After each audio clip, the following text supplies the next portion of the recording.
અને એક હતો કાચબો.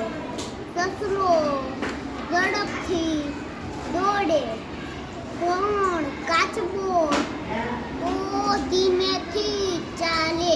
તેથી સસલો એક દિવસ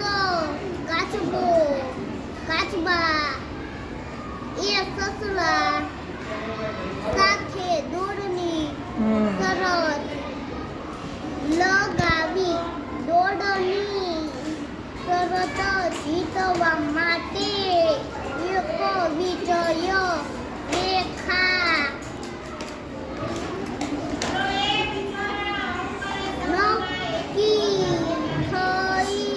બંને વચ્ચે દોડવાની હરીફાઈ શરૂ થઈ. સસલો ઝડપથી